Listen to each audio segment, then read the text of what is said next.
പ്രിയപ്പെട്ടവരെ, ഇന്ന് നമ്മൾ പെരിന്തൽമണ്ണ നിയോജകമണ്ഡലം മുസ്ലിം ലീഗിൻ്റെ പ്രിയങ്കരനായ അധ്യക്ഷൻ പ്രിയപ്പെട്ട AK നാസർ മാസ്റ്ററോട് ഇന്നത്തെ നമ്മുടെ ലോക്സഭാ ഇലക്ഷനുമായി ബന്ധപ്പെട്ടിട്ടുള്ള ഒരു ചർച്ചക്കാണ് അദ്ദേഹത്തിന് നമ്മൾ നമ്മുടെ വീഡിയോയിൽ എത്തിയിട്ടുള്ളത്.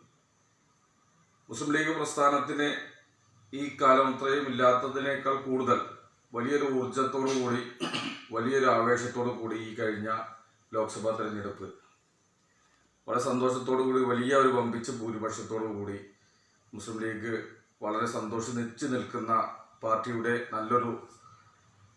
ഏറ്റവും നല്ലൊരു സന്ദർഭത്തിലാണ് നമ്മൾ കടന്നുപോയിക്കൊണ്ടിരിക്കുന്നത്.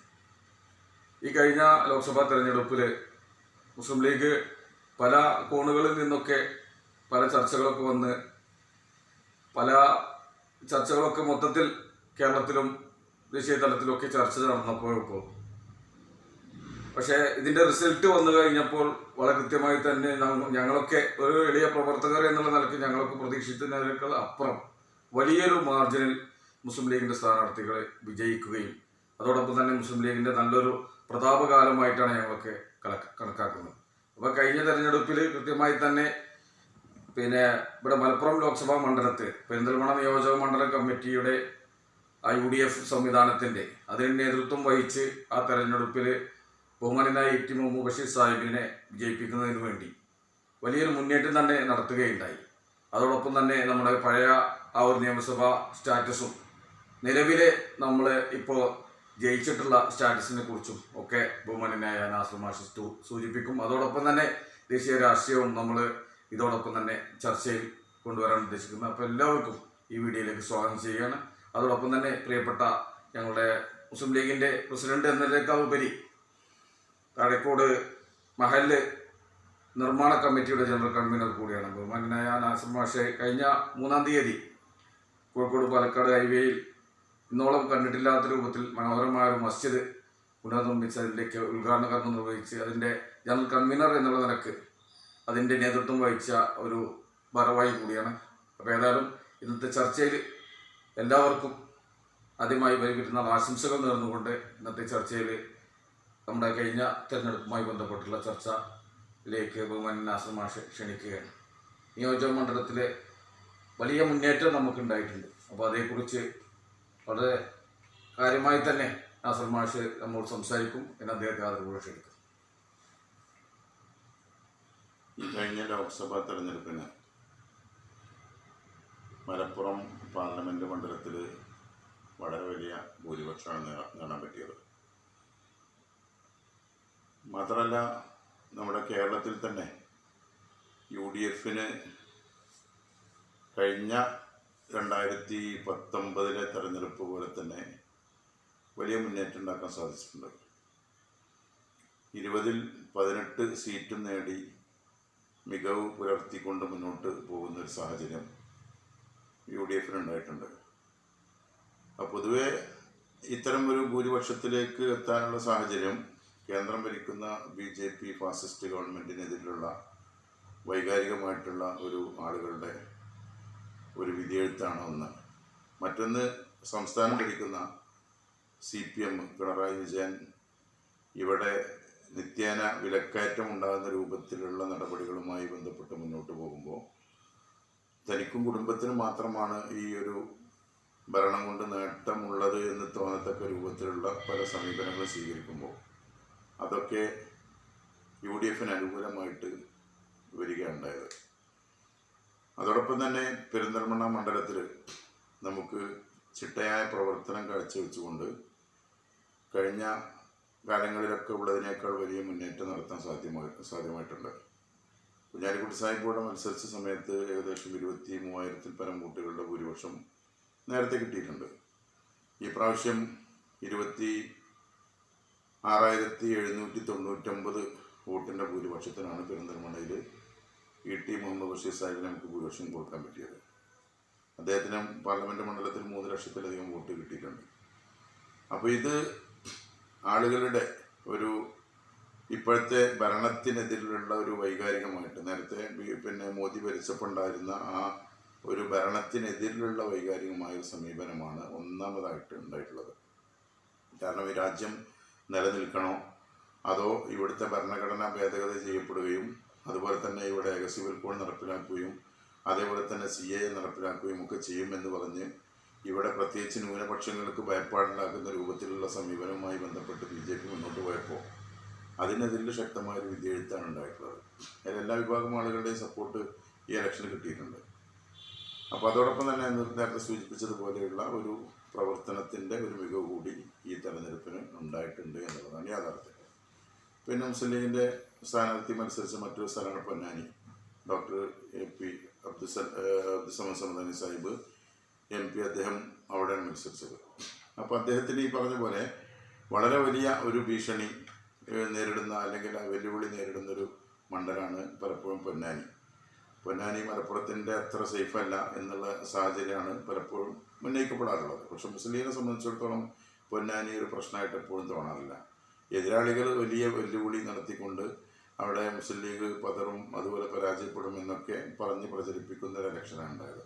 പക്ഷെ അതും തെരഞ്ഞെടുപ്പ് കഴിഞ്ഞപ്പോൾ വലിയ 2,35,000 പരം വോട്ടിൻ്റെ ഭൂരിപക്ഷത്തിന് അദ്ദേഹം വിജയിക്കുന്നൊരു സാഹചര്യം ഉണ്ടായത്. അതേപോലെ തന്നെയാണ് രാമനാഥപുരത്ത് മുസ്ലിം ലീഗിൻ്റെ സ്ഥാനാർത്ഥി വിജയിച്ചതും ഒക്കെ നോക്കുകയാണെങ്കിൽ മുസ്ലിം ലീഗ് വലിയ ഒരു മുന്നേറ്റം. ഇവിടെ ഇന്ത്യ രാജ്യത്ത് മുസ്ലിം ലീഗ് ഒരു ചെറിയ പാർട്ടിയാണെങ്കിലും അതിൻ്റെ അടയാളപ്പെടുത്തലുകൾ സ്ഥിരമായിട്ട് ലോക്സഭയിലാണെങ്കിലും രാജ്യസഭയിലാണെങ്കിലും മറ്റുള്ള സ്ഥലങ്ങളിലൊക്കെ അതിന് നടത്താൻ സാധിച്ചിട്ടുണ്ട്. ഇപ്പോൾ രാജ്യസഭയിലേക്ക് ഇപ്പോൾ ഹാരിസ് ബീരാനെ പിന്നെ പാർട്ടി തീരുമാനിച്ചിരിക്കുകയാണ്. സുപ്രീം കോടതിയിലെ മികച്ചൊരു വക്കീലാണ് അദ്ദേഹം. അപ്പം അങ്ങനെ നമുക്ക് മികവ് പുലർത്തുന്ന രൂപത്തിലും ശ്രദ്ധേയമായ രൂപത്തിലുമുള്ള ചുവടുവെപ്പ് നടത്തിക്കൊണ്ട് മുസ്ലിം ലീഗ് അതിൻ്റെ കൃത്യമായിട്ടുള്ള ദൗത്യം ഏറ്റെടുത്ത് മുന്നോട്ട് പോകുന്ന ഒരു സാഹചര്യമാണ് ഇപ്പോൾ നമ്മൾ കണ്ടുകൊണ്ടിരിക്കുന്നത്. ഇപ്പോൾ ഇന്ത്യ രാജ്യത്ത് നമ്മൾ വലിയ ഭയപ്പാടിലായിരുന്നു. ഭരണം BJPക്ക് തന്നെ കിട്ടിയെങ്കിൽ പോലും ഒരിക്കലും ഒറ്റയ്ക്ക് ഭരിച്ച് മുന്നോട്ട് പോകാൻ പറ്റുന്നൊരു മാൻഡേറ്റ് അവർക്ക് ശരിക്കും കിട്ടിയിട്ടില്ല. മാത്രമല്ല ഇന്ത്യ മുന്നണി വളരെ വലിയ മികവ് പുലർത്തിക്കൊണ്ട് 234 ഇപ്പോൾ 237 സീറ്റായി. അത്രയും സീറ്റ് നേടിയിട്ട് ഒരു മുഖ്യ പ്രതിപക്ഷ കക്ഷിയായിട്ട് ഇപ്പോൾ ഇന്ത്യയിൽ ഉണ്ടായി എന്നുള്ളത് ചെറിയൊരു കാര്യമല്ല. ഏത് സാഹചര്യത്തിലാണിത് വന്നതെന്ന് കൂടി നമ്മൾ നോക്കണം. ഇവിടെ പിന്നെ ഭരിക്കുന്ന കക്ഷികൾ ഇവിടുത്തെ പ്രതിപക്ഷത്തെ കോൺഗ്രസിൻ്റെ ഫണ്ട് മുഴുവൻ മരവിപ്പിച്ചു. അതേപോലെ തന്നെ ED വേട്ട, CBI വേട്ട, പല നിലക്കും നേതാക്കളെ മുഴുവൻ കുരുക്കിക്കൊണ്ട് അവരൊക്കെ ജയിലിലടച്ചുകൊണ്ട് ഈ ഇന്ത്യ രാജ്യത്തിലെ പ്രധാനപ്പെട്ട 2 സംസ്ഥാനങ്ങളിലെ മുഖ്യമന്ത്രിമാരാ സമയത്ത് ജയിലിലാണ്. അപ്പം അങ്ങനെ എല്ലാവരെയും ഭീഷണിപ്പെടുത്തിക്കൊണ്ട് അതേപോലെ തന്നെ തെരഞ്ഞെടുപ്പ് കമ്മീഷൻ ഏകപക്ഷീയമായിട്ട് BJPക്ക് അനുകൂലമായി നിൽക്കുന്ന സമീപനമൊക്കെ ഉണ്ടാകുന്ന ഒരു സാഹചര്യത്തിലാണ് ഇത്ര വലിയൊരു മുന്നേറ്റം നടത്താൻ പറ്റിയത്. ഇതിപ്പോൾ ഇന്ന് കഴിഞ്ഞ 1-2 ദിവസങ്ങളായിട്ട് ഏറ്റവും കൂടുതൽ ചർച്ച ചെയ്യപ്പെടുന്നത് EVM-നെ സംബന്ധിച്ചാണ്. അത് വിശ്വസിക്കാൻ പറ്റാത്തൊരു സംവിധാനമാണ് എന്നുള്ളതാണ്. അപ്പോൾ രാഹുൽ ഗാന്ധി അടക്കമുള്ള ആളുകൾ പറഞ്ഞിട്ടുണ്ട് മാറ്റണം, ബാലറ്റ് പേപ്പറിലേക്ക് പോകണം. കാരണം അതിൻ്റെ വിശ്വാസ്യതയെപ്പോലും ചോദ്യം ചെയ്യപ്പെടുന്ന അല്ലെങ്കിൽ ആളുകൾക്ക് പലപ്പോഴും അതിൻ്റെ വിശ്വാസ്യത പിന്നെ പൂർണ്ണമായിട്ടും ഇല്ലാത്തൊരു സാഹചര്യമാണ് ഇപ്പോൾ കുറേ കാലമായിട്ടുള്ളത്. അപ്പോൾ അതുകൂടി നമുക്ക് അനുകൂലമാകുന്ന സാഹചര്യമാണെങ്കിൽ ഒരു 3-2 ഭൂരിപക്ഷത്തിന് ഇന്ത്യ മുന്നണി അധികാരത്തിൽ വരുമെന്ന കാര്യത്തിൽ സംശയമില്ല. കാരണം അവരിപ്പോൾ രാജ്യത്തുടനീളം ഈ ഇലക്ഷൻ നടത്തുന്ന സ്ഥലത്തൊക്കെ അവർക്ക് പറ്റിയ രൂപത്തിലുള്ള സംവിധാനം ചെയ്യുന്ന ഒരുപാട് സംസ്ഥാനങ്ങളും പ്രദേശങ്ങളുണ്ട്. എല്ലാവർക്കും അറിയാതെ ഇലക്ഷൻ കമ്മീഷൻ പൂർണ്ണമായിട്ടും അവരുടെ കൂടെ നിൽക്കുകയാണ്. അപ്പോൾ ഇത്തരം സാഹചര്യങ്ങളൊക്കെ മറികടന്നുകൊണ്ട് ഈ തെരഞ്ഞെടുപ്പിൽ വലിയൊരു മുന്നേറ്റം ഇന്ത്യ മുന്നണിക്കും അതേപോലെ തന്നെ കേരളത്തിൽ UDF-ന് നടത്താൻ പറ്റി എന്നുള്ളത് വളരെ അഭിമാനത്തോടു കൂടി തന്നെ പറയാൻ പറ്റുന്ന ഒരു സന്ദർഭമാണ്. ഇതിലിപ്പോൾ നമുക്ക് കൃത്യമായിട്ട് പറയാനുള്ളത് എന്താ വെച്ചാൽ നമ്മുടെ കേരളം വിട്ട് തമിഴ്നാട്ടിൽ മുസ്ലിം ലീഗ് മത്സരിക്കുമ്പോൾ രാമനാഥപുരത്ത് മത്സരിച്ച് നേരത്തെ സൂചിപ്പിച്ചതുപോലെ തന്നെ അവിടെ 1,65,000 വോട്ടിനാണ് ബഹുമാന്യനായ നവാസ് ഗനി MP വീണ്ടും തിരഞ്ഞെടുത്തത്. അവിടെ അദ്ദേഹം മത്സരിച്ചത് തമിഴ്നാട് മുൻ മുഖ്യമന്ത്രി പനീർശെൽവത്തോടാണ്. അങ്ങനെ വലിയ മുന്നേറ്റം നടത്തി മുസ്ലിം ലീഗ് ഈ ഒരു ഇലക്ഷനിൽ വലിയ മാർജിനിൽ ഇവിടെ വാർത്താ മാധ്യമങ്ങളൊക്കെ ചർച്ച ചെയ്യുന്നത് ഈ പ്രാവശ്യത്തെ ഏറ്റവും പിന്നെ മുന്നേറ്റം നടത്തിയ രാഷ്ട്രീയ പ്രസ്ഥാനം ഏതാണെന്ന് ചോദിച്ചാൽ അത് മുസ്ലിം ലീഗാണ് എന്ന് എടുത്തു പറയുന്നുണ്ട്. കാരണം കൃത്യമായി തന്നെ കേരളത്തിലും മറ്റ് ഉടനീളം മുസ്ലിം ലീഗിൻ്റെ മുന്നേറ്റം ഉണ്ടാക്കാൻ സാധിച്ചിട്ടുണ്ട്. അതോടൊപ്പം തന്നെ നേരത്തെ ഇപ്പോൾ രാസമാസ് സൂചിപ്പിച്ചതുപോലെ തന്നെ നമ്മുടെ രാജ്യസഭാ സ്ഥാനാർത്ഥി മുസ്ലിം ലീഗ് അതാത് സമയങ്ങളിൽ അതാത് കാലങ്ങളിൽ അതിന് വേണ്ട നിലയ്ക്ക് വരുന്ന സ്ഥാനാർത്ഥികളെ മുന്നോട്ട് വെച്ചുകൊണ്ട് പിന്നെ മുന്നേറ്റം നടത്തുന്ന ഒരു പാർട്ടിയാണ് മുസ്ലിം ലീഗ് എന്നുള്ളത് അതാത് സമയങ്ങളിൽ നമുക്ക് തെളിഞ്ഞിട്ടുണ്ട്. ഈ പ്രാവശ്യം നമുക്ക് NI പിന്നെ NRC അതുപോലെ തന്നെ CAA മറ്റുള്ള വിഷയങ്ങളിലൊക്കെ സുപ്രീം കോടതിയിൽ വരുന്ന സമയത്ത് ഒരു സുപ്രീം കോടതി അഭിഭാഷകനെ തന്നെ ഇന്ത്യൻ്റെ രാജ്യസഭയിലേക്ക് പിന്നെ ഒരു സ്ഥാനാർത്ഥിയായി പ്രഖ്യാപിച്ച ശ്രീ സ്വാദിഖ് അലി ശിഹാബ് തങ്ങളുടെ തീരുമാനം വളരെ നന്നായി കൃത്യമായ ഉചിതമായ സമയത്ത് ഒരു രാജ്യസഭയിൽ ഒരു കാര്യങ്ങൾ ചർച്ചയ്ക്ക് വരുമ്പോൾ കൃത്യമായും തന്നെ നമ്മൾ നേരിടുന്ന വിഷയമാണ് ഇപ്പോൾ NRC അതേപോലെ തന്നെ CIA വിഷയങ്ങളൊക്കെ. അതിൽ മുസ്ലിം ലീഗ് അതിൻ്റെ ആദ്യം മുതൽ തന്നെ സംഭാഷണമൊക്കെ സൂചിപ്പിക്കും. ആദ്യം മുതൽ അതുമായി ബന്ധപ്പെട്ട് കേസ് ഫയൽ ചെയ്തത് മുസ്ലിം ലീഗാണ്. അതിൻ്റെ ഒരു പിന്നോക്കം അതിൻ്റെ കാര്യങ്ങളൊക്കെ നടത്തുന്ന അതിന് നേതൃത്വം നൽകുന്ന കപിൽ സിബലിൻ്റെ ഒരു അസിസ്റ്റന്റ് അഡ്വക്കേറ്റ് എന്നുള്ള നിലക്ക് അത് കാര്യങ്ങളൊക്കെ കൈകാര്യം ചെയ്യുന്ന ഒരു വ്യക്തിയെ അത് ഈ ഒരു സമയത്ത് ഏറ്റവും സുപ്രധാനമായി നമ്മുടെ രാജ്യം ഉറ്റുനോക്കുന്ന ഈ 140 കോടി ജനങ്ങൾ അധിവസിക്കുന്ന രാജ്യം ഉറ്റുനോക്കുന്ന ഈ പൗരത്വ ഭേദഗതി ബില്ലുമായി ബന്ധപ്പെട്ട് NRCയുമായി ബന്ധപ്പെട്ടൊക്കെ വിഷയങ്ങൾ ഇവിടെ ഏക സിവിൽ കോഡ് വിഷയങ്ങളൊക്കെ ഇവിടെ ചർച്ചയ്ക്ക് വരുമ്പോൾ മുസ്ലിം ലീഗ് പ്രസ്ഥാനം ഈ ഒരു സമയത്ത് രാജ്യസഭയിലേക്ക് മത്സരിക്കാൻ തീരുമാനിച്ച ആ ഒരു സ്ഥാനാർത്ഥി വളരെ കൃത്യമായി തന്നെ അത് ആ സന്ദർഭത്തിന് ഉചിതമായ സ്ഥാനാർത്ഥിയായി എന്നുള്ളത് വളരെ കൃത്യമായി തന്നെ അത് നമുക്കൊക്കെ ഓരോ പ്രവർത്തകർക്കും ആവേശം നൽകുന്ന ഒരു വിഷയമാണ് എന്നുള്ളതാണ് അല്ലേ അതുമായി ബന്ധപ്പെട്ട് നമുക്ക് സൂചിപ്പിക്കാനുള്ളത്. കാരണം ഈ ഒരു സന്ദർഭത്തിൽ ഒരു രാജ്യസഭയിലേക്ക് ഒരാളെ തിരഞ്ഞെടുക്കുമ്പോൾ അത് കൃത്യമായി അതാത് സമയങ്ങളിൽ അത് കാലങ്ങളിൽ 77 വർഷത്തോളം മുസ്ലിം ലീഗ് പ്രസ്ഥാനം ഇവിടെ പ്രവർത്തിച്ച് മുന്നോട്ട് പോകുന്ന ഒരു സന്ദർഭത്തിൽ അതാത് സമയങ്ങളിൽ അതാത് കാലങ്ങളിൽ അതിനനുയോജ്യമായ ആളുകളെ കേന്ദ്രത്തിലേക്ക് അയക്കുന്ന ഒരു സമീപനം മുസ്ലിം ലീഗ് സ്വീകരിക്കാറുണ്ട്. കാരണം നമ്മളെ സ്ഥാനാർത്ഥി ടി മുഹമ്മദ് ബഷീർ സാഹിബാണെങ്കിലും സമദാനി സാഹിബാണെങ്കിലും മലപ്പുറത്തു നിന്നാണെങ്കിലും പൊന്നാനിയിൽ നിന്നാണെങ്കിലും തെരഞ്ഞെടുത്ത് നമ്മൾ പാർലമെന്റിലേക്ക് അയക്കുന്നുണ്ടെങ്കിൽ പോലും രാജ്യത്തെ 25 കോടിയിലധികം വരുന്ന മുസ്ലിങ്ങളാദി പിന്നോക്ക ജനവിഭാഗങ്ങൾക്കും അതോടൊപ്പം തന്നെ 60% വരുന്ന മറ്റു പിന്നോക്കാർക്കും വേണ്ടി പാർലമെന്റിൽ ശബ്ദിക്കുന്നത് ടി മുഹമ്മദ് ബഷീർ സാഹിബും അതുപോലെ തന്നെ സമദാനി സാഹിബും ബഹുമാന്യനായ വാവ സാഹിബ് അടക്കമുള്ള ആളുകളാണ് മുൻകാലത്തുണ്ടായിട്ടുള്ളത്. അപ്പോൾ ഒരു രാഷ്ട്രീയപരമായി മുസ്ലിം ലീഗ് ഒരു മുന്നേറ്റം നടത്തിയെന്ന് പറയുമ്പോൾ ചെറിയൊരു വിഷയമായിട്ടല്ല, രാജ്യത്ത് തന്നെ ഈ മർദ്ദിത പീഡിത ജനകോടികൾക്ക് ആശാകേന്ദ്രമായി മുസ്ലിം ലീഗ് എന്നും പാർലമെന്റിനകത്ത് പ്രവർത്തിച്ചിട്ടുണ്ട് എന്നുള്ളത് നമുക്ക് കാര്യങ്ങളായിട്ട് ആ ഒരു നമ്മൾ നടത്തിയിട്ടുള്ള മുസ്ലിം ലീഗിന്റെ ആ ഒരു കാര്യങ്ങൾ ഇടപെട്ടിട്ടുള്ള കാര്യങ്ങളൊക്കെ ടി മുഹമ്മദ് ബഷീർ സാഹിബിന്റെ കാര്യങ്ങളൊക്കെ കൃത്യമായി ജനങ്ങൾ മനസ്സിലാക്കി എന്നുള്ളതാണ്. കാരണം ഈ ഒരു മാർജിനിൽ ടി മുഹമ്മദ് ബഷീർ സാഹിബ് വിജയിക്കാൻ തീർച്ചയായും കാരണമായിട്ടുള്ളത് കൃത്യമായും പാർലമെന്റിനകത്ത് ഏത് വിഷയങ്ങളാണെങ്കിൽ പോലും അത് കാശ്മീരിലെ കത്വ പെൺകുട്ടിയുടെ വിഷയത്തിലാണെങ്കിലും UPയിലെ ബീഫിന്റെ വിഷയത്തിലെ അഖ്ലാഖിന്റെ വിഷയത്തിലാണെങ്കിൽ പോലും ജുനൈദിന്റെ വിഷയത്തിലാണെങ്കിൽ പോലും എല്ലാ വിഷയത്തിലും കൃത്യമായി ടി മുഹമ്മദ് ബഷീർ സാഹിബിന്റെ ഇടപെടൽ കൃത്യമായും അത് ജനം ഇന്നൊന്നും പഴയ കാലത്തെ രൂപത്തിലല്ല. നമ്മൾ സോഷ്യൽ മാധ്യമങ്ങളിൽ യൂട്യൂബുകളിലും മറ്റ് ഫേസ്ബുക്കുകളിലും മറ്റ് ചാനലുകളിലൊക്കെ കൃത്യമായും തന്നെ മുസ്ലിം ലീഗിന്റെ പ്രവർത്തനം ജനങ്ങൾ വിലയിരുത്തുകയാണ്. കൃത്യമായി നമുക്ക് കിട്ടിയ മാർജിൻ എന്ന് പറഞ്ഞാൽ നമുക്ക് കൃത്യമായി അഹമ്മദ് സാഹിബിന്റെ ആ ഒരു നിലയിലേക്ക് അതിനേക്കാൾ കൂടുതൽ എന്ന് പറയാം നമുക്ക് ഈ പ്രാവശ്യത്തെ അല്ലേ. അഹമ്മദ് സാഹിബ് 2 ലക്ഷത്തിൽ ചില്ലാനം വോട്ടിന്റെ ഭൂരിപക്ഷം അഹമ്മദ് സാഹിബിനെ കിട്ടിയിട്ടുള്ളൂ. ഇപ്രാവശ്യം 3 ലക്ഷത്തിൽ പരം വോട്ടുകളുടെ ഭൂരിപക്ഷത്തിനാണ് ജയിച്ചിട്ടുള്ളത്. അപ്പൊ ഇത് ചരിത്രത്തിൽ ആദ്യമായിട്ടാണ് ഈ പാർലമെന്റ് മണ്ഡലത്തിൽ ഇത്രയും വലിയ ഭൂരിപക്ഷത്തിന് UDF വിജയിക്കുന്നത്. വലിയ ഒരു നേട്ടം തന്നെയാണ്, അതിൽ സംശയമില്ല. ഇവിടെ സൂചിപ്പിച്ച പോലെ ഈ പാർലമെന്റ് തെരഞ്ഞെടുപ്പില് ടി മുഹമ്മദ് ബഷീർ സാഹിബിനും അതുപോലെ തന്നെ സമദാനി സാഹിബിനും ഒക്കെ സ്ഥാനാർത്ഥിയാകുമ്പോൾ വലിയ ഒരു പ്രത്യേകത ഉണ്ട്. ടി ഇവിടെ സൂചിപ്പിച്ചല്ലോ കത്തുവയിൽ, അതുപോലെ തന്നെ മറ്റ് പശുക്കടത്തിൻ്റെ പേരിലും മറ്റ് പല നിലക്കും ഉത്തർപ്രദേശിലടക്കമുള്ള സ്ഥലങ്ങളിലെ മദ്രസകളും ഒക്കെ അടിച്ചു നിരത്തി ബുൾഡോസർ രാജ്യം നടപ്പിലാക്കുമ്പോൾ അവിടെയൊക്കെ പോയിട്ട് പാവങ്ങൾക്ക് ഒരു അത്താണിയായിട്ട് അവരെ ആശ്വസിപ്പിക്കാൻ വേണ്ടിയിട്ട് അദ്ദേഹം ബൈക്കിലൊക്കെ യാത്ര ചെയ്ത സംഭവങ്ങളൊക്കെ നമ്മൾ കണ്ടിട്ടുണ്ട്. അപ്പോൾ അത്ര ഏറ്റവും പ്രധാനപ്പെട്ട പല സംഭവങ്ങളിലും അവരുടെ സാന്നിധ്യമായി മാറിയ ഇന്ത്യ രാജ്യത്തിന് ന്യൂനപക്ഷങ്ങൾക്ക് ഒരാശ്രയം, ഒരു അത്താണി എന്നുള്ള നിലക്ക് തന്നെ പ്രവർത്തിച്ചിട്ടുള്ള ടിയാണ് ഇവിടെ മത്സരത്തിന് നമുക്ക് കിട്ടിയത്. അപ്പോൾ അതുകൊണ്ട് തന്നെ ആളുകൾക്ക് അദ്ദേഹത്തിൻ്റെ പ്രവർത്തനം നേരത്തെ കണ്ടിട്ട് പരിചയമുണ്ട്, പാർലമെന്റിൽ അദ്ദേഹത്തിൻ്റെ പ്രകടനം കേട്ടും മനസ്സിലാക്കിയിട്ടുള്ള പരിചയമുണ്ട്. അപ്പോൾ അതുകൊണ്ടാണ് ഇത്ര വലിയ ഭൂരിപക്ഷത്തിന് അദ്ദേഹത്തിന് വിജയിച്ച് പോകാൻ പറ്റിയത്.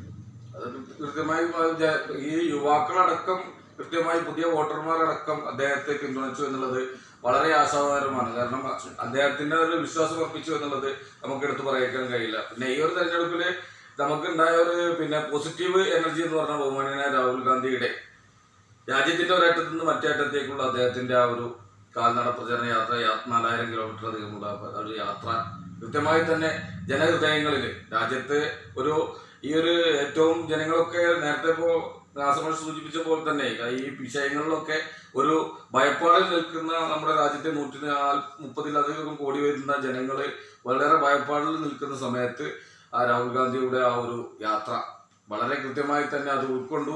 കൃത്യമായി തന്നെ അതിന്റെ അലയൊലി രാജ്യത്ത് ഉടനീളം സംഭവിച്ചു. അതിന്റെ ഫലമായി തന്നെ 100-ലധികം സീറ്റിൽ ഇന്ത്യൻ നാഷണൽ കോൺഗ്രസിന്റെ തിരിച്ചറിവ് നടന്നു. അതോടൊപ്പം തന്നെ UDF സംവിധാനത്തിൽ UDF മത്സരിച്ച സീറ്റുകളിലൊക്കെ വലിയ മുന്നേറ്റം നടത്താൻ സാധിച്ചിട്ടുണ്ട്. അതോടൊപ്പം തന്നെ നമുക്കറിയാം, കേരളത്തിലെ UDF സംവിധാനത്തിൽ മത്സരിച്ച് ജയിച്ച UDF സ്ഥാനാർത്ഥികൾ, ഉദാഹരണത്തിന് ബഹുമാന്യനായ കാസർഗോഡിന്റെ MP, പിന്നെ ബഹുമാന്യനായ രാജ്മോഹൻ ഉണ്ണിത്താന്, അതുപോലെ തന്നെ പല എംപിമാരും, പിന്നെ രാഘവനെ, പിന്നെ കോഴിക്കോടിന്റെ MP ആയ രാഘവൻ, അതുപോലെ തന്നെ പല ആളുകളും മുസ്ലിം ലീഗിന്റെ പ്രസക്തിയെക്കുറിച്ചും മുസ്ലിം ലീഗിന്റെ പ്രവർത്തനത്തെക്കുറിച്ചൊക്കെ വിലയിരുത്തി. കൃത്യമായി തന്നെ മുസ്ലിം ലീഗിന്റെ ഒരു മുന്നേറ്റത്തിൽ കൂടെ തന്നെ ഈ ഒരു 18 സീറ്റിൽ UDF സംവിധാനത്തിൽ പിന്നെ മുന്നേറ്റം നടത്താൻ സാധിച്ചു എന്നുള്ളത് എടുത്ത് UDF സംവിധാനത്തിലെ ഏറ്റവും വലിയ കക്ഷി എന്നുള്ള നിലയ്ക്ക് കോൺഗ്രസിന്റെ സംവിധാന നേതാക്കൾ എടുത്തു പറയുമ്പോൾ തന്നെ മുസ്ലിം ലീഗിന്റെ പ്രസക്തി ഈ ഒരു തെരഞ്ഞെടുപ്പിൽ എടുത്തു കാണിക്കുന്നുണ്ട് എന്നത് നമുക്ക് മറച്ചു വെക്കാൻ കഴിയാത്തൊരു സംഭവമാണ്. കാരണം കൃത്യമായി തന്നെ അത് നേതാക്കൾ എടുത്തു പറയുന്ന വിഷയങ്ങളാണ്. അതോടൊപ്പം തന്നെ നമുക്ക് വലിയ കൃത്യമായി തന്നെ മുന്നേറ്റം അതിൽ നടത്താൻ സാധിച്ചു എന്നുള്ളത് എടുത്തു പറയേണ്ട ഒരു വിഷയം തന്നെയാണ്, നേരത്തെ സൂചിപ്പിച്ചതുപോലെ തന്നെ. അപ്പൊ നമ്മളെ ഇന്നത്തെ ചർച്ച എന്ന് പറഞ്ഞാൽ നേരത്തെ നാസർ സൂചിപ്പിച്ചതുപോലെ തന്നെ ഈ ഒരു തെരഞ്ഞെടുപ്പിൽ ഇപ്പൊ കഴിഞ്ഞ നിയമസഭാ തെരഞ്ഞെടുപ്പിൽ ഇവിടുത്തെ നിലവിലുള്ള MLA 38 വോട്ടിനാണ് അദ്ദേഹം വിജയിച്ചത്. ആ ഒരു നിയമസഭാ നിയോജക മണ്ഡലത്തിലാണ് 26,000 വോട്ടിന് ഈ ടി മുഹമ്മദ് ബഷീർ സാഹിബിന് 26,000 വോട്ടിന് ഭൂരിപക്ഷം ലഭിച്ചത്. അപ്പൊ അതിന്റെ ഒരു പ്രവർത്തനത്തിന് കൃത്യമായും അതിന് ഗ്രാസ് റൂട്ടില് ബൂത്ത് തലങ്ങളിൽ നടത്തിയ പ്രവർത്തനം കൃത്യമായി നിയോജക മണ്ഡലത്തിൽ വരുന്നുണ്ട്. നിയോജക മണ്ഡലത്തിൽ 185 ബൂത്തുകളിൽ കൃത്യമായി തന്നെ അതിന്റെ നേതൃത്വം വഹിച്ച് അതിന്റെ കൃത്യമായി ആ ബൂത്തുകളുടെ കോർഡിനേഷൻ ഏറ്റെടുത്ത് നേതൃത്വം നൽകിയ നേതാവ് എന്നുള്ള നിലയ്ക്ക് നമുക്ക് ഈ ഒരു വിഷയത്തിൽ അദ്ദേഹത്തെ അഭിനന്ദിക്കാതിരിക്കാൻ കഴിയില്ല. കാരണം ഒരു കഴിഞ്ഞ നിയമസഭാ തെരഞ്ഞെടുപ്പിൽ 38 വോട്ടിന് വിജയിച്ച ഈ ഒരു നിയമസഭാ മണ്ഡലത്തിൽ 26,000 വോട്ടിന് കൃത്യമായ ഒരു മുന്നേറ്റം നടത്തി ഈ നിയമസഭയിൽ വലിയ മുന്നേറ്റം നടത്തി എന്നുള്ളത് നമുക്ക് കൃത്യമായി തന്നെ എടുത്തു പറയേണ്ട വിഷയമാണ്. അപ്പൊ അതിന് നേതൃത്വം നൽകിയ നാസർ മാഷെ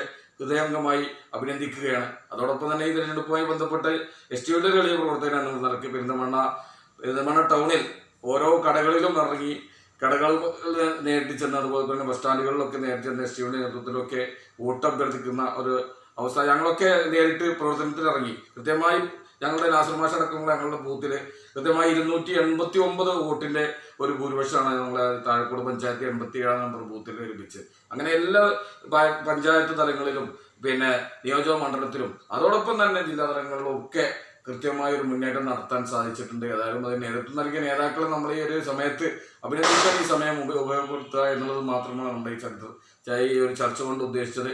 ഏതായാലും ദേശീയ രാഷ്ട്രീയവും സംസ്ഥാന രാഷ്ട്രീയവും അതുപോലെ തന്നെ മറ്റുള്ള കാര്യങ്ങളൊക്കെ ഇതിലേക്ക് ചർച്ചയിൽ കൊണ്ടുവന്നു. ഏതായാലും ഇന്നത്തെ ചർച്ചയുമായി ബന്ധപ്പെട്ട് ഇനിയും എന്തെങ്കിലും പിന്നെ ഇന്നത്തെ ചർച്ചയിൽ മറ്റുള്ള കാര്യങ്ങൾ എന്തെങ്കിലും പിന്നെ ഈ പ്രാവശ്യം UDF മറ്റേ ഇന്ത്യ മുന്നണിക്ക് തിരിച്ചു വരാൻ പറ്റി, അല്ലെങ്കിൽ ഒരു കോൺഗ്രസിന് വലിയ മുന്നേറ്റം നടത്താൻ പറ്റി എന്നുള്ളതിൻ്റെ ഫുള്ള് ക്രെഡിറ്റും രാഹുൽ ഗാന്ധിക്ക് തന്നെയാണ്.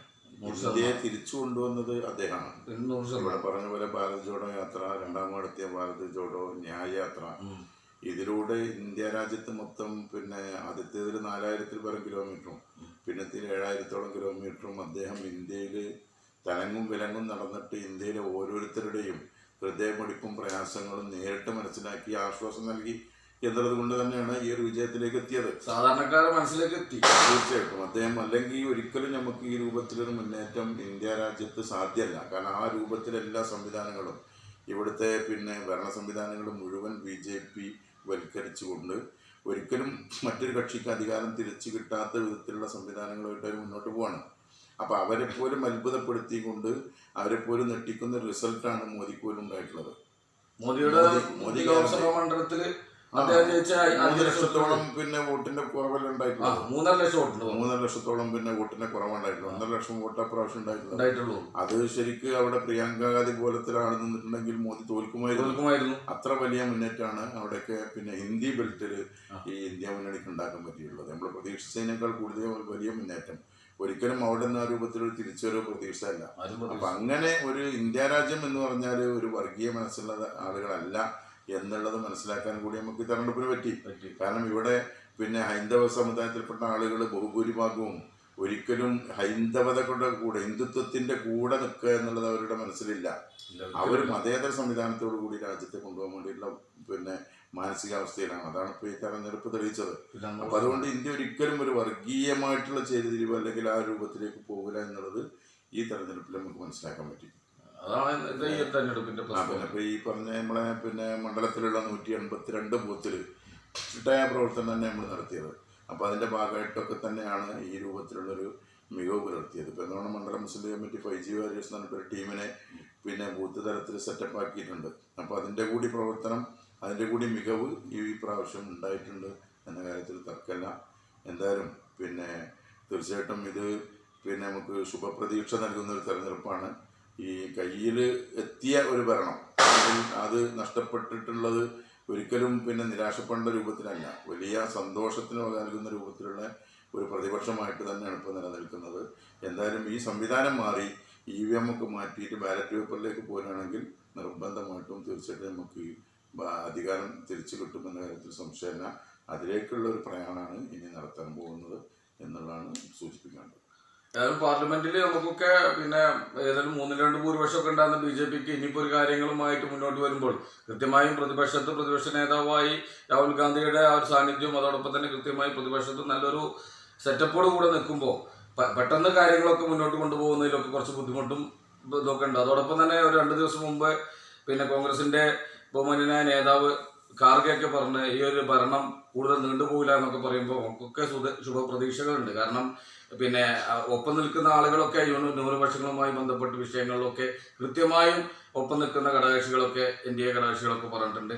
മുസ്ലിങ്ങൾക്കെതിരായ മറ്റു വിഷയങ്ങളിലും ഒന്നും ഒരു നീക്കം നടത്താൻ ഞങ്ങൾ പിന്നെ ഒരിക്കലും അനുവദിക്കില്ല എന്നൊക്കെ പറയുമ്പോൾ കൃത്യമായി ഒരു ഭരണം മുന്നോട്ട് കൊണ്ടുപോകാൻ ഒരിക്കലും NDA ഗവൺമെന്റിന് സാധിക്കില്ല. 2014 തെരഞ്ഞെടുപ്പിലും 19 തെരഞ്ഞെടുപ്പിലും BJPക്ക് സ്വന്തമായിട്ട് ഭൂരിപക്ഷം കിട്ടിയിട്ട് ഏകപക്ഷീയമായിട്ട് ഭരണ സംവിധാനമായിട്ട് മുന്നോട്ട് പോയിരുന്നവരെ കോൺഗ്രസിനോട് ഒരു പ്രതിപക്ഷ നേതാവിനെ പോലും സംഭാവന ചെയ്യാൻ കഴിഞ്ഞില്ല. കാരണം അതിനനുസരിച്ചുള്ള വോട്ട് അല്ലെങ്കിൽ MP അവർക്കില്ല. 10% MP ഉണ്ടെങ്കിൽ മാത്രമേ പ്രതിപക്ഷ നേതാവിന്റെ റോള് കിട്ടുള്ളൂ. അപ്പൊ അത് കഴിഞ്ഞ പ്രാവശ്യത്തിലും ഇരട്ടി സീറ്റുകൾ നേടാൻ കോൺഗ്രസിന് സാധിച്ചു എന്നുള്ളത് ഏറെ പ്രതീക്ഷ നമുക്ക് നൽകുന്ന ഒരു കാര്യമാണ്. മാത്രമല്ല ഇപ്പോൾ ഈ പറഞ്ഞ ഖാർഗെയൊക്കെ ഉൾപ്പെടെയുള്ള ആളുകൾ പറയുന്നത്, കാരണം അങ്ങനെയാണ് ഇപ്പോൾ കോൺഗ്രസിന് പിന്നെ BJPക്കാട് ഭൂരിപക്ഷമല്ല, 240 സീറ്റ് മാത്രമേ ഉള്ളത്. ബാക്കി സഖ്യകക്ഷികളുടെ ഒരു പിൻബലത്തിൽ മാത്രം അധികാരത്തിൽ തുടരുന്ന സാഹചര്യമുള്ളത്. മോദി ഏകപക്ഷീയമായിട്ട് ഒറ്റയ്ക്ക് ആരോടും ചോദിക്കാതെ പിന്നെ നടത്തിയിരുന്ന ഭരണം ഇന്ന് ആ സ്ഥിതി മാറിയിട്ട് സഖ്യകക്ഷികളിലെ പ്രധാനപ്പെട്ട ലീഡേഴ്സിൻ്റെ കൂടി സമ്മതത്തോടും താല്പര്യത്തോടും അനുസരിച്ച് മാത്രം മുന്നോട്ട് പോകാവുന്ന രീതിയിലാണ് ഇപ്പോൾ ഉള്ളത്. അപ്പം അതുകൊണ്ട് തന്നെ നമുക്ക് നല്ല ശുഭപ്രതീക്ഷ തന്നെയാണ് ഇപ്പോൾ ഉള്ളത്. തീർച്ചയായിട്ടും അത് ആ രൂപത്തിൽ തന്നെ നമുക്ക് ഇന്ത്യ രാജ്യത്തിൻ്റെ തിരിച്ചുവരവ് പ്രതീക്ഷിക്കാനും പറ്റും എന്നുള്ളത് തന്നെയാണ് പറയാനുള്ളത്. അപ്പോൾ ഏതായാലും ഇന്നത്തെ ചർച്ചയുമായി ബന്ധപ്പെട്ട് വളരെ കൃത്യമായി തന്നെ നമ്മൾ പിന്നെ ലോക്സഭാ ഇലക്ഷന്, അതോടൊപ്പം തന്നെ നമ്മുടെ പെരുന്തമണ്ണ നിയോജക മണ്ഡലത്തിൻ്റെ വിഷയങ്ങൾ, അതോടൊപ്പം തന്നെ മറ്റുള്ള കാര്യങ്ങൾ, ദേശീയ രാഷ്ട്രീയവും മറ്റു വിഷയങ്ങളൊക്കെ ഇന്നത്തെ ഈ ചർച്ചയിൽ കൊണ്ടുവന്നു. ഏതായാലും വലിയ മുന്നേറ്റം നടത്താൻ മുസ്ലിം ലീഗിന് സാധിച്ചു എന്നതിൽ കൃത്യമായി തന്നെ പൊന്നാനി നിയോജക മണ്ഡലങ്ങളിലൊക്കെ പൊന്നാനി മണ്ഡലത്തിലൊക്കെ മറ്റ് പല കോണുകളിൽ നിന്നൊക്കെ പല പിന്നെ ചർച്ചകളൊക്കെ വന്നപ്പോൾ അതൊക്കെ ശക്തിയുക്തം കൃത്യമായി മുസ്ലിം ലീഗിന്റെ അടിത്തട്ടിൽ നിന്നുള്ള ഗ്രാസ് റൂട്ടിലുള്ള പ്രവർത്തനത്തിന്റെ ഫലമായിട്ട് തിരൂർ നിയോജക മണ്ഡലത്തിലൊക്കെ 50,000-ലധികം ഭൂരിപക്ഷമൊക്കെ ലഭിച്ച നിയോജക മണ്ഡലത്തിലൊക്കെ തിരൂർ മണ്ഡലമൊക്കെ നമുക്ക് അതിനൊക്കെ ഉദാഹരണമാണ്. ഏതായാലും ഇന്നത്തെ ഒരു ചർച്ചയിൽ കൃത്യമായി തന്നെ ഈ ഒരു മുസ്ലിം ലീഗിന്റെ മുന്നേറ്റത്തെക്കുറിച്ചും അതോടൊപ്പം തന്നെ ദേശീയ രാഷ്ട്രീയത്തെക്കുറിച്ചും കോൺഗ്രസ് പാർട്ടിയുടെ മുന്നേറ്റത്തെക്കുറിച്ചൊക്കെ ഇന്നത്തെ ചർച്ചയിൽ നമ്മൾ കൊണ്ടുവന്നു. ഏതായാലും ഇന്നത്തെ ചർച്ചയിൽ കൃത്യമായി കാര്യങ്ങൾ പോയിന്റുകളൊക്കെ കൃത്യമായി പ്രതിപാദിച്ച അപ്പോൾ ഇന്നത്തെ ചർച്ചയിൽ കൃത്യമായി നമ്മുടെ ചർച്ചയിൽ പങ്കെടുത്ത് മുസ്ലിം ലീഗ് പ്രസ്ഥാനത്തിൻ്റെ പെരുന്തമണ്ണ നിയോജക മണ്ഡലത്തിൻ്റെ അമരക്കാരൻ എന്നുള്ള നിലക്കും UDF സംവിധാനത്തിൽ കൃത്യമായി തിരഞ്ഞെടുപ്പിന് നേതൃത്വം നൽകിയ എന്നുള്ള ഒരു നേതൃപടമുള്ള നേതാവ് എന്നുള്ള നിലക്കും അതോടൊപ്പം തന്നെ ജില്ലാതലത്തിലും ഒക്കെ കൃത്യമായി രാഷ്ട്രീയ ഒരു നേതാവ് എന്നുള്ള നിലക്ക് അറിയപ്പെടുന്ന ഒരു നേതൃത്വം എന്നുള്ള നിലയ്ക്ക് ഞങ്ങൾക്കൊക്കെ അഭിമാനം നൽകുന്ന പ്രിയങ്കരനായ കെ നാസർ മാസ്റ്ററുടെ ഇന്നത്തെ ചർച്ചയിൽ കൃത്യമായി പ്രതിപാദിച്ച എല്ലാ വിഷയങ്ങളും പ്രതിപാദിച്ചു. ഏതായാലും നമ്മുടെ ഈ വീഡിയോയിൽ പങ്കെടുത്തതിന് 1000 ഹൃദയംഗമായ നന്ദിയും കടപ്പാടും സ്വന്തം തൊഴിലാളി മിനിസ്ട്രിയുടെ ഒരു എളിയ പ്രവർത്തകൻ എന്നുള്ള നിലക്ക് ഹൃദയംഗമായ നന്ദിയും കടപ്പാടും അറിയിക്കുകയാണ്. അതോടൊപ്പം തന്നെ ഇനി മുന്നോട്ടുള്ള പ്രയാണത്തിൽ വരാൻ പോകുന്ന ത്രിതല പഞ്ചായത്ത് തെരഞ്ഞെടുപ്പിലും അത് കഴിഞ്ഞ് നടക്കുന്ന നിയമസഭാ തെരഞ്ഞെടുപ്പിലും ഈ ഒരു മാർജിന് ഇതുപോലെ തന്നെ ഒരു മുന്നേറ്റം നടത്തി നേതൃത്വം നൽകാൻ മുസ്ലിം ലീഗ് പ്രസ്ഥാനത്തിനും UDF-നും സാധിക്കട്ടെ എന്ന് കൂടി ഈ സമയത്ത് ഉണർത്തിക്കൊണ്ട് ഇന്നത്തെ ചർച്ച നമ്മളിവിടെ പര്യവസാനിക്കുകയാണ്. അപ്പോൾ ഇന്നത്തെ ചർച്ചയിൽ ഇന്ന് പ്രത്യേകമായി പങ്കെടുത്ത പ്രിയപ്പെട്ട നേതാവിനെ ഹൃദയംഗമായ നന്ദിയും കടപ്പാടും അറിയിച്ചുകൊണ്ട് ഇന്നത്തെ ഈ വീഡിയോ ഇവിടെ അവസാനിപ്പിക്കുന്നു. ജയ് UDF.